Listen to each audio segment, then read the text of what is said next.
ಬಹು ವರ್ಷಗಳ ಕನಸು ಅನ್ನೋದಕ್ಕಿಂತ ಕೇಂದ್ರ ಬಿಜೆಪಿಯ ತಪಸ್ಸಾಗಿತ್ತು ಪಶ್ಚಿಮ ಬಂಗಾಳವನ್ನು ಕಬ್ಜಾ ಮಾಡುವಂಥದ್ದು. ಆ್ಯಂಡ್ ಅದು ನಿನ್ನೆ ಆಗಿದೆ. ಹಾಗಿದ್ರೆ ಈಗಿರುವಂತಹ ಪ್ರಶ್ನೆ, ಕಬ್ಜಾ ಮಾಡಿದ್ದಾಯಿತು, ಕೋಟೆ ಕಟ್ಟಿದ್ದಾಯಿತು, ಕೋಟೆಯನ್ನ ಮುನ್ನಡೆಸೋದು ಯಾರು, ಕೋಟೆಯನ್ನ ಆಳೋದು ಯಾರು ಅಂತ. ಮುಂದಿನ ಮುಖ್ಯಮಂತ್ರಿ ಬಿಜೆಪಿ ಪಾಳ್ಯದಲ್ಲಿ ಯಾರಾಗ್ತಾರೆ ಪಶ್ಚಿಮ ಬಂಗಾಳದಲ್ಲಿ? ಈ ಪ್ರಶ್ನೆಗೆ ಈಗ 4 ಹೆಸರುಗಳು ಕೇಳಿ ಬರ್ತಾ ಇದೆ. ಒಂದು ಸುವೇಂದು ಅಧಿಕಾರಿ, ಇನ್ನೊಂದು ಶಮಿಕ್ ಭಟ್ಟಾಚಾರ್ಯ, ಮೂರನೇದು ದಿಲೀಪ್ ಘೋಷ್ ಹಾಗೂ 4ನೇದು ಅಗ್ನಿಮಿತ್ರ ಪೌಲ್. ಒಬ್ಬೊಬ್ಬರದ್ದು ಒಂದೊಂದು ಹೈಲೈಟ್ ಇದೆ, ಅಚೀವ್ಮೆಂಟ್ ಇದೆ, ಎಕ್ಸ್ಪೀರಿಯನ್ಸ್ ಇದೆ. ಮಹಿಳಾ ಸಿಎಂ ಕ್ಯಾಟಗರಿ ಆಯಿತು ಅಂತಾದರೆ, ಅಂದರೆ ಬಿಜೆಪಿಯ ಹೈಕಮಾಂಡ್ ಪ್ರಕಾರ ಇಲ್ಲ ಮಹಿಳಾ ಸಿಎಂ ಅನ್ನೇ ಮಾಡಬೇಕು. ಮಮತಾ ಬ್ಯಾನರ್ಜಿಯವರು 15 ವರ್ಷಗಳ ಕಾಲ ಪಶ್ಚಿಮ ಬಂಗಾಳವನ್ನು ಮುನ್ನಡೆಸಿದರು. ಈಗ ಅವರ ಸ್ಥಾನಕ್ಕೆ ಮಹಿಳಾ ಅಭ್ಯರ್ಥಿಯನ್ನೇ ಸಿಎಂ ಮಾಡ್ತೀವಿ ಅಂತ ಬಿಜೆಪಿಯ ಹೈಕಮಾಂಡ್ ಪಶ್ಚಿಮ ಬಂಗಾಳಕ್ಕೆ ಏನಾದರೂ ಮಹಿಳಾ ಕೋಟಾ ಕೊಡ್ತು ಅಂತಾದರೆ ಅಗ್ನಿಮಿತ್ರ ಪೌಲ್ ಅವರ ಆಯ್ಕೆ ಬಹುತೇಕ ಅಂತಿಮವಾಗುವಂಥ ಸಾಧ್ಯತೆ ಇದೆ. ಮತ್ತೊಂದು ಕಡೆಯಲ್ಲಿ ಸುವೇಂದು ಅಧಿಕಾರಿ ಟಿಎಂಸಿ ವಿರುದ್ಧ ಎದೆ ಕೊಟ್ಟು ಹೋರಾಡಿದಂಥ, ಜೊತೆಗೆ ಮಮತಾ ಬ್ಯಾನರ್ಜಿಯವರ ಸರ್ಕಾರವನ್ನು ವಿಪಕ್ಷವಾಗಿ ಕಾಡ್ದಂಥ, ಜೊತೆಗೆ ವಿಪಕ್ಷ ನಾಯಕನಾಗಿ ಆಕ್ಟಿವ್ ಆಗಿ ತೊಡಗಿಸ್ಕೊಂಡಂಥ ಸುವೇಂದು ಅಧಿಕಾರಿ ಒಂದಾನೊಂದು ಕಾಲದಲ್ಲಿ ಮಮತಾ ಬ್ಯಾನರ್ಜಿಯ ಆಪ್ತ ಸುವೇಂದು ಅಧಿಕಾರಿ ಟಿಎಂಸಿ ಪಕ್ಷದಲ್ಲೇ ಇದ್ದರು. ನಂತರ ಬಿಜೆಪಿಗೆ ಹೋಗಿ 2016, 2021, 2025 ಸಕ್ರಿಯವಾಗಿ ತೊಡಗಿಸ್ಕೊಂಡು ಅವರ ವಿರುದ್ಧ ಜಿದ್ದಿಗೆ ಬಿದ್ದಿದ್ರು. ಇನ್ಫ್ಯಾಕ್ಟ್ ಭವಾನಿಪುರದಲ್ಲಿ ಮಮತಾ ಬ್ಯಾನರ್ಜಿ ಅವರನ್ನ ಸೋಲಿಸಿದ್ದಾರೆ ಸುವೇಂದು ಅಧಿಕಾರಿ. ಸೊ ಈಗ ಈ 4ರಲ್ಲಿ ಮುಂದಿನ ಮುಖ್ಯಮಂತ್ರಿ ಪಶ್ಚಿಮ ಬಂಗಾಳಕ್ಕೆ ಯಾರಾಗ್ತಾರೆ? ಭವಾನಿಪುರದಲ್ಲಿ ಮಮತಾ ಬ್ಯಾನರ್ಜಿಯವರನ್ನು ಸೋಲಿಸಿ ತಮ್ಮ ವರ್ಚಸ್ಸನ್ನು ಇನ್ನೂ ಹೆಚ್ಚು ಮಾಡಿಕೊಂಡಿದ್ದಾರೆ ಸುವೇಂದು ಅಧಿಕಾರಿ.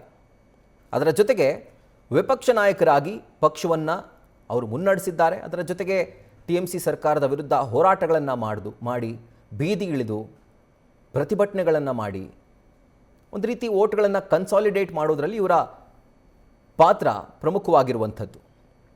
ಮತ್ತೊಂದು ಹೆಸರು ಶಮಿಕ್ ಭಟ್ಟಾಚಾರ್ಯ. ಇವರು ಪಶ್ಚಿಮ ಬಂಗಾಳ ಬಿಜೆಪಿಯ ರಾಜ್ಯ ಘಟಕದ ಅಧ್ಯಕ್ಷರಾಗಿ ಕಾರ್ಯವನ್ನು ನಿರ್ವಹಿಸಿದ್ದಾರೆ. RSS ಹಿನ್ನೆಲೆಯನ್ನು ಹೊಂದಿರೋದ್ರಿಂದ ಹೈಕಮಾಂಡ್ನ ಆಯ್ಕೆ ಅಥವಾ ಅವರ ಫೇವರೇಟ್ ಇವರಾಗುವಂಥ ಸಾಧ್ಯತೆ ಇದೆ ಶಮಿಕ್ ಭಟ್ಟಾಚಾರ್ಯ.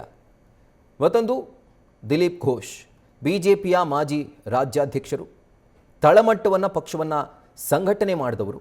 ಯಾಕಂದರೆ ಒಂದು ಕಾಲದಲ್ಲಿ 2016 ಎಲೆಕ್ಷನ್ನಲ್ಲಿ 3 ಸೀಟ್ ಇದ್ದಿದ್ದು ಬಿಜೆಪಿದು.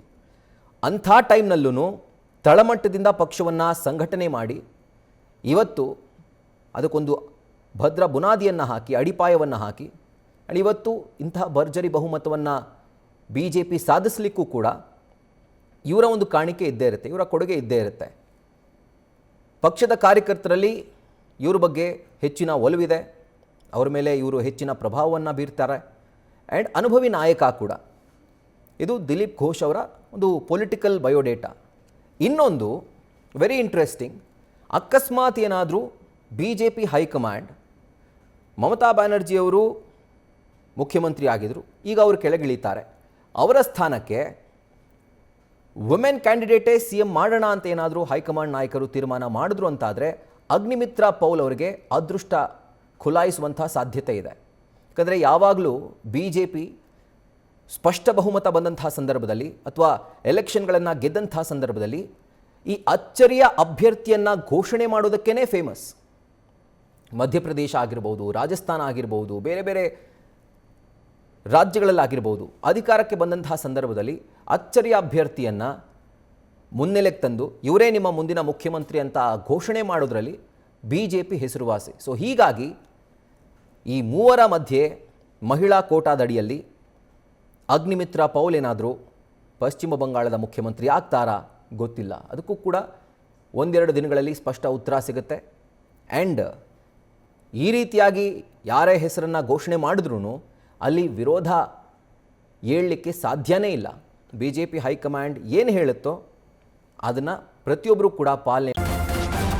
ನ್ಯೂಸ್ ಫಸ್ಟ್ ನಿರ್ಭೀತಿಯಿಂದ ನಿಮ್ಮ ಪರವಾಗಿ.